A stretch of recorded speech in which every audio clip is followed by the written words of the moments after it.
It's Game Boy World, and this is an NES conversion almost done right.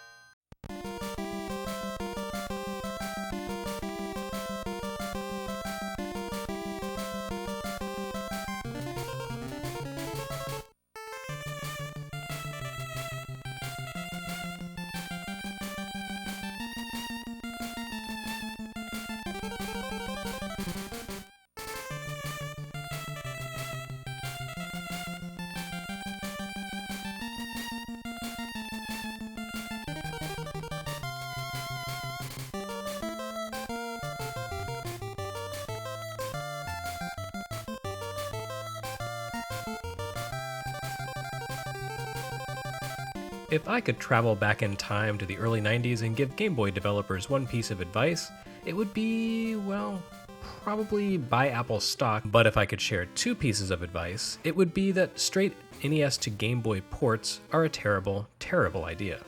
As we saw last episode with chilling finality, when you convert an NES game directly to Game Boy, lifting the graphics and proportions directly from the console, bad things happen to your game, and, ergo, to the unfortunate children who spend their precious allowances to buy those games.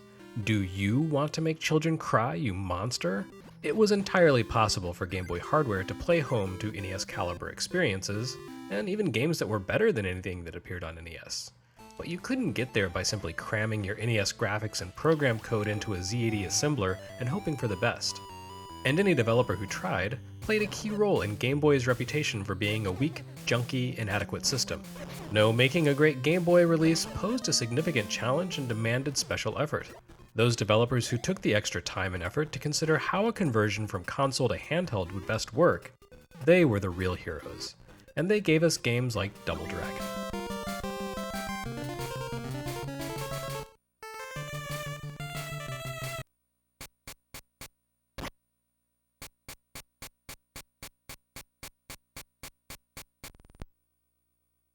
On its surface, Game Boy Double Dragon appears to be a fairly direct adaptation of the NES version of the arcade game. That was one of the most influential arcade games of all time. Double Dragon did equally well on NES though, despite the fact that the NES version of the game took tremendous liberties with the source material. In fact, the NES game was so different, it may as well have been a completely new game altogether.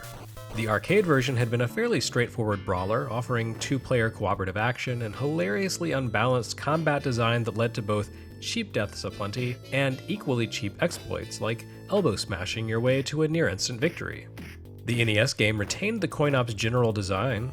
Its environments unfolded in much the same fashion as the arcade version, and it featured most of the same enemies, and the same fighting skills for the heroes to take on their foes. But either due to technical limitations or simply Nintendo's purported requirement that NES versions of multi-platform releases be distinct from all other releases of that game, Technos' adaptation of the game for Nintendo fans made some radical revisions to the inner workings of Double Dragon. For starters, it dropped cooperative two-player mode altogether, turning the game into a solo venture. This alone necessitated a lot of changes, beginning with a total rebalancing of the enemy AI. In the arcade, enemies were programmed around the assumption that two people would be playing together and that arcade operators wanted plenty of coin drops. So the behavior of bad guys is unfair, trending to criminally brutal. Mobs of enemies appear at once, and they home in on players and surround them. This would have made for a miserable single-player experience, so Double Dragon on NES limited enemies to appear two at a time and to be a bit less ruthless in their attacks. Technos created difficulty in other ways though. Double Dragon on NES removed the arcade's respawn mechanic where players would reappear where they had fallen. Instead, the console version used a checkpoint system that sent players back to the beginning of an encounter sequence, sometimes restarting a battle, and sometimes sending them back to an earlier spot on the stage. It also did away with continues entirely, forcing players to clear 4 increasingly vicious levels on a single credit. The biggest change, however, came in the strange but interesting addition of RPG elements, which seemingly had become mandatory in NES games in the wake of Dragon Quest's success.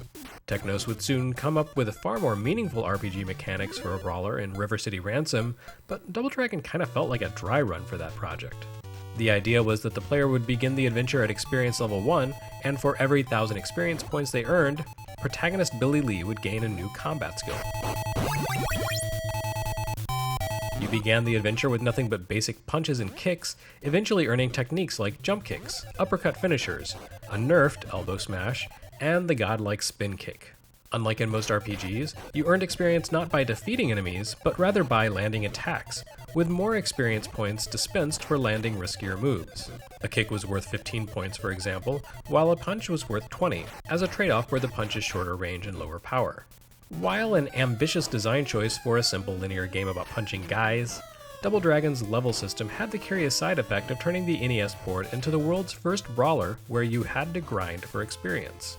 Since enemies only died once they had been weakened and knocked down, you could build up a ton of levels at the game's outset by farming experience from a low-level foe, punching or kicking him twice, then moving away before knocking him down. Repeat. And finally, Double Dragon on NES also demonstrated its NES-ness by adding a number of areas in which the 3/4 isometric viewpoint shifted to a pure side-scrolling perspective and introduced platforming challenges. We'll talk more about Double Dragon for NES if Good Intentions makes it all the way to 1988, but these are the basics you need to know to have a proper perspective on the Game Boy version. See, the Game Boy port of Double Dragon is essentially a midway point between the arcade and NES releases. Many of its aesthetic and design choices draw on the unique elements of the NES game, but at the same time it also walks back a lot of the changes seen from the arcade. As a result, grayscale visuals notwithstanding, this port of Double Dragon comes frustratingly close to being one of the best home adaptations of the game. Not the most faithful necessarily, but as a necessarily radical overhaul of the arcade game, Double Dragon works well here, and it works within its target platform's limitations, and that's what really matters. While this version draws heavily on the NES sprites and backgrounds, which also featured in the Master System port, Technos didn't simply copy and paste the graphics. Instead, they used the same basic methodology that Kid did in BURAI Fighter Deluxe. Redraw the NES graphics at about 3/4 their original size while taking great pains to preserve the visual style.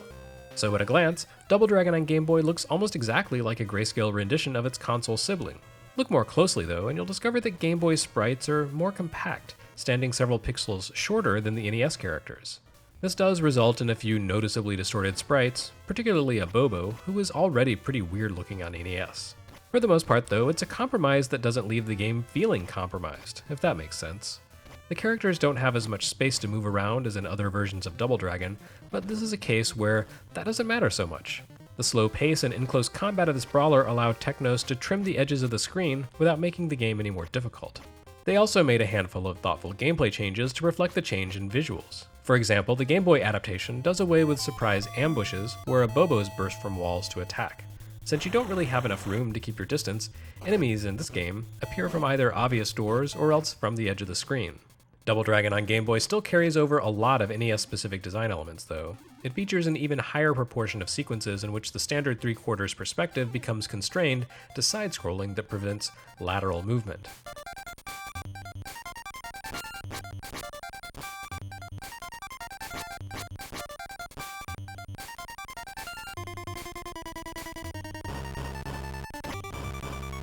It also unfortunately features a whole lot of platforming, and that's just as awful here as on console. Between ambiguous platform edges and the hero's awkward jumping sprites, every jump in the game has a pretty decent chance of wasting one of your precious lives. Heck, jumping is so terrible in this game that even the AI can't do it.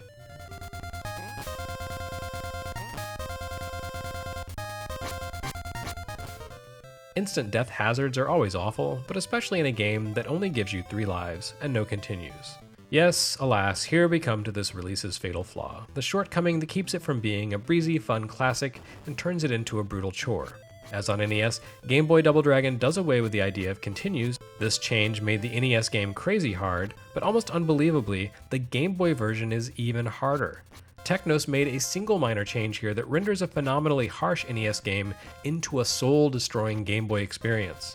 They got rid of checkpoints.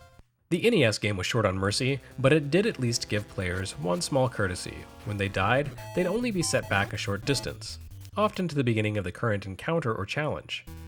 Granted, this had its drawbacks, such as when you burn through all your lives in about 30 seconds in the final level thanks to the horrible wall trap section, but it gave you a better chance to jump right back into a tough spot right away, or even better, to face a tough enemy with replenished health. This Double Dragon offers no such clemency. When you die in this game, you return to the beginning of the current scene. That is, from the most recent transition you've seen, whether that's entering a door or beginning a new stage. So if you lose to the Abobo in an isolated room at the end of the first stage, you simply start from the beginning of that room. On the other hand, if you lose at the end of a lengthy scrolling sequence, you return all the way to where that sequence began scrolling. The problem is, past the first stage, you really don't have any mid-stage transitions. The rest of the game consists of continuous free-scrolling sequences. This leads to the horror that is Mission 3, one of the most grueling and difficult endeavors I've ever undertaken in all my years of playing video games. This is no exaggeration. The game's third mission is 2 large, unending scrolls, taking you through basic encounters across tricky jumps where falling means death, and against an exhausting boss gauntlet. Toward what seems to be the end of the stage, you reach an Abobo at the top of a cliff, where you have to defeat him with limited room to maneuver and inferior reach to his massive arms and legs. In a sane world, this would be either the end of the stage or at least a nice place to switch to an interior scene. In the NES game, for example, once you triumph in that particular Abobo encounter, you enter a cave. Here, though, you still have to face off against a trio of Chintais, the shaggy-haired dudes who love to double-team players. And even then, that isn't the end of the sequence. You still have to fight another Abobo. All of this without a chance to rest or heal up. If you slip up in even one of these difficult encounters, it's all the way back to the start of the mission for you. Yes, even if you fall against that final Abobo. The final stages throw highly difficult enemies at you, as well as tons of those awful platforming challenges. I'm sure it's possible to beat the game with practice and patience, but the unbelievably punishing setbacks you face for failure, and the prospect of so many opportunities to die instantly, make for a game that takes the idea of difficulty too far. I'm sure the boosted challenge level was a reflection of the Game Boy version's smaller size overall. Not only are the visuals shrunken to about 3/4 of the NES game's size, so too do the level layouts lose about 1/4 of their content as well. But man, as much as I like the underlying game, this Double Dragon port's utter hatefulness really sucks a lot of the joy out of playing it. It's a shame because it otherwise does a great job of bringing the game to Game Boy. It omits a few things from the NES game while adding new elements in their place. For example, the Williams who chucks daggers in the third mission doesn't appear here, but instead one of the Chintais near the end of that Mission 3 sequence carries a sword, as if that encounter needed to be any more difficult. All of the game's iconic characters, mostly borrowed from Mad Max and Enter the Dragon, appear here. All except Jimmy Lee, that is. With no cooperative gameplay, the protagonist this time out is just Billy Lee, just like on NES. But unlike on NES, Jimmy doesn't show up unannounced as the final boss. Instead, the only way to play as Jimmy is through the 2-player mode, which also comes from the NES. Unfortunately, this innovative proto-fighting game with its oversized playable characters only offers 2 characters, the Lee brothers. All the other NES fighters have been dropped from the fighting mode, so there's no controlling a hilariously oversized Abobo or using a Lenda to slap down a Linda. The fighting mode is also limited strictly to player versus player, meaning you can't face off against the computer as you can on NES. Altogether, you end up with what is a tantalizingly good port of Double Dragon. With just a few minor tweaks, it could have been truly great. Just the addition of checkpoints would have been fine, although the platforming sequences could use a bit of refinement too. Despite all of this, it's definitely one of the most impressive Game Boy releases to date, and difficulty aside, it demonstrates how NES conversions could work on that system's portable sidekick. But the high frustration level makes it a difficult recommendation for anyone save masochists. Though the 3DS Virtual Console reissue includes save states, so maybe that's the way to play it. Just cheese the damn thing, basically.